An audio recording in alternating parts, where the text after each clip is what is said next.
राजा विक्रम और जादुई राज्य की गाथा प्राचीन समय की बात है। एक विशाल और समृद्ध राज्य था जिसका नाम सौराष्ट्र था। इस राज्य के राजा विक्रम सिंह थे, जो अपनी न्यायप्रियता और पराक्रम के लिए प्रसिद्ध थे। उनकी रानी मृगनयनी थी, जो बुद्धिमान और दयालु थी। राजा की सेना अजेय थी और प्रजा सुखी थी।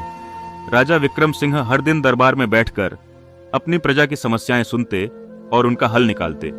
वे यह सुनिश्चित करते कि कोई भी अन्याय का शिकार न हो।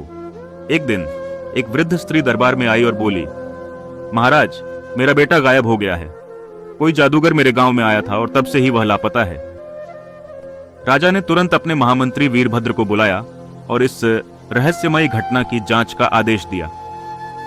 वीरभद्र और कुछ सैनिक उस गांव पहुंचे जहां से वृद्धा का पुत्र गायब हुआ था।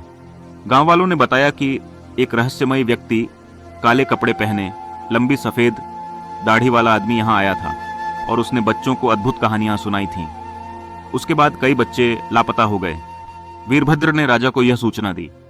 राजा विक्रम सिंह को समझ आ गया कि यह कोई साधारण मामला नहीं है, बल्कि इसमें किसी काले जादूगर का हाथ हो सकता है। वे स्वयं इस रहस्य को सुलझाने के लिए निकल पड़े। राजा अपने घोड़े पर सवार होकर सैनिकों के साथ जंगल की ओर बढ़े।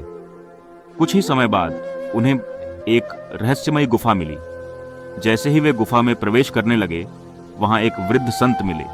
संत ने राजा से कहा, महाराज, यह गुफा साधारण नहीं है।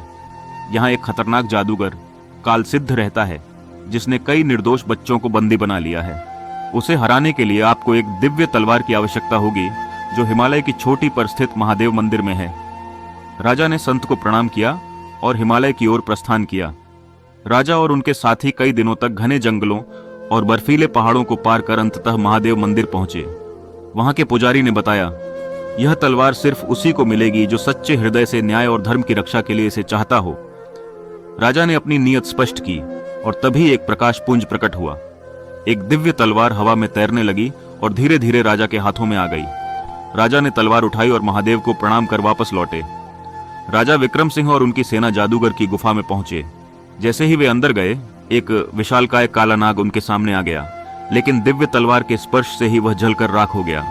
आगे बढ़ने पर उन्होंने देखा कि एक सिंहासन पर जादूगर कालसिद्ध बैठा हुआ था। उसने ठहाका लगाया और बोला, मूर्ख राजा, तुम मुझे नहीं हरा सकते। लेकिन राजा ने अपनी तलवार उठाई और मंत्रोच्चारण करते हुए उसे कालसिद्ध की ओर फेंका।